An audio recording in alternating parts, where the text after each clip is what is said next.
क्या बिहार दो हिस्सों में टूट जाएगा? क्या बिहार के 7 जिलों को मिलाकर अलग मिथिला राज्य की नींव डाली जाएगी? क्या बंगाल, उड़ीसा और झारखंड के बाद अब बिहार से अलग मिथिला राज्य का भी निर्माण होगा? क्या अगले साल होने वाले बिहार विधानसभा चुनाव अलग मिथिलांचल के मुद्दे पर ही लड़ा जाएगा? क्या अलग मिथिलांचल की 112 साल पुरानी मांग अब की पूरी हो जाएगी? कई सवाल हैं, लेकिन जवाब शायद किसी के पास नहीं। सबसे बड़ा सवाल तो यही है कि अचानक अलग मिथिलांचल की मांग पर चर्चा क्यों हो रही है। इस वीडियो में हम अलग मिथिलांचल की मांग से जुड़े ताजा प्रकरण, इसके इतिहास, डेमोग्राफी और सियासी महत्व पर चर्चा करेंगे। समझना चाहेंगे कि अलग मिथिलांचल की मांग कितना जरूरी है। यह भी समझना चाहेंगे कि Bharatiya Janata Party, RJD, JDU, Lojpa, Congress और हम जैसी पार्टियों का इस पर रुख क्या है। तारीख 27 नवंबर 2024, जगह बिहार विधान परिषद। सदन में संविधान को मैथिली भाषा में अनुवाद करने पर धन्यवाद प्रस्ताव पढ़ा जा रहा था। एनडीए घटक दल के नेता भारतीय संविधान का मैथिली भाषा में अनुवाद कराने की पहल के लिए केंद्र सरकार और पीएम मोदी को धन्यवाद दे रहे थे कि तभी सदन में नेता प्रतिपक्ष और बिहार के पूर्व मुख्यमंत्री राबड़ी देवी ने कहा कि यह सब तो ठीक है, लेकिन केंद्र सरकार से कहकर मिथिला को अलग राज्य का दर्जा दिलाइए तो बात बनेगी। राबड़ी देवी यही नहीं रुकी। राबड़ी देवी ने आगे सदन से बाहर मीडिया से बातचीत में भी कहा कि केंद्र सरकार को मिथिला अलग राज्य का निर्माण की दिशा में ठोस पहल करनी चाहिए। क्या राबड़ी देवी अलग मिथिलांचल की मांग यूं ही कर गई या इसके पीछे सोची समझी रणनीति है? इस बात पर भी चर्चा करेंगे, लेकिन पहले जानते हैं कि अलग मिथिला राज्य का पूरा माजरा है क्या।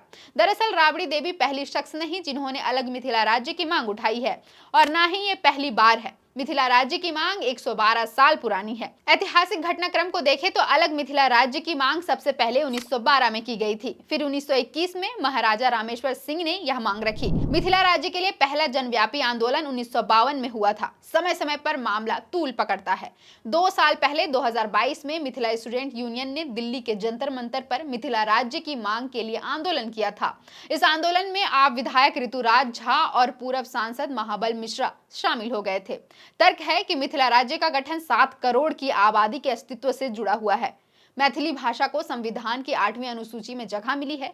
गौरतलब है कि मैथिली भाषा मैथिली भाषी प्रदेश की डेमोग्राफी और ऐतिहासिकता से जुड़ाव वह मुख्य कारण है जिसकी वजह से अलग मिथिलांचल की मांग उठती रही है। अब राबड़ी देवी के ताजा बयान के संदर्भ में बात करें तो इसके पीछे गहरी रणनीति है, क्योंकि अगले ही साल अक्टूबर नवंबर में बिहार विधानसभा के चुनाव होने वाले हैं। आपकी जानकारी के लिए बता दें कि उत्तर बिहार के जिलों मसलन मुजफ्फरपुर, पूर्णिया, समस्तीपुर, दरभंगा, मधुबनी, सीतामढ़ी और सहरसा को मिलाकर मिथिला राज्य की मांग की जाती है। यह मांग नई नहीं है, बल्कि ब्रिटिश शासनकाल से ही इसकी मांग होती रही है। राबड़ी देवी ने इसे बस पुनर्जीवित किया है। पहले भी अलग मिथिलांचल की मांग उठती रही है, लेकिन यह पहली बार है जब मिथिला क्षेत्र से बाहर के किसी शीर्ष राजनेता ने अलग मिथिला राज्य की मांग की हो।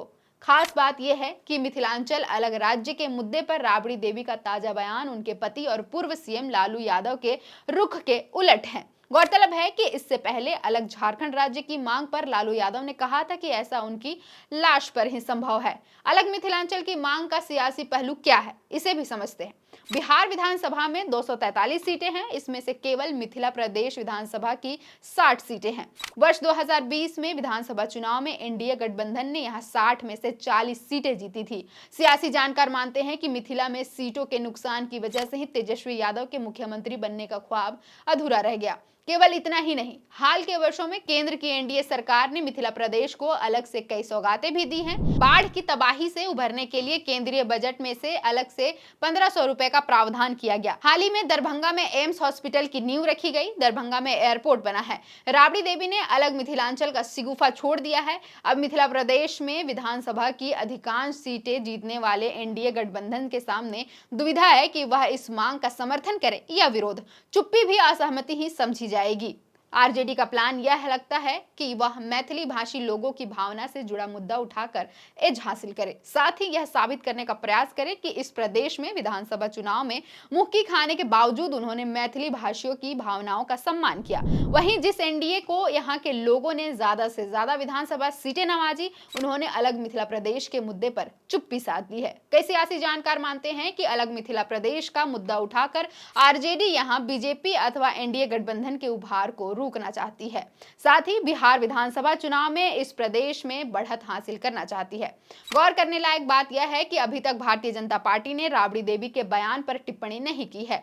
बीजेपी मामले में फूंक फूंक कर कदम रखना चाहती है। वहीं इससे पहले बीजेपी सांसद गिरिराज सिंह ने जो स्वाभिमान यात्रा निकाली थी, उसका अधिकांश इलाका मिथिला प्रदेश का ही था। मैथिल भाषी प्रदेश में एक बड़ी आबादी भाजपा की परंपरागत वोटर समझी जाती है, लेकिन क्या अलग मिथिला प्रदेश की आरजेडी की मांग इसे बदल देगी? खैर, ये तो वक्त ही बतलाएगा। लेकिन फिलहाल राबड़ी देवी के बयान से बिहार में सियासी हलचल तेज है। फिलहाल के लिए इतना ही। मेरा नाम है अवंतिका और आप देख रहे थे द फोर्थ पिलर।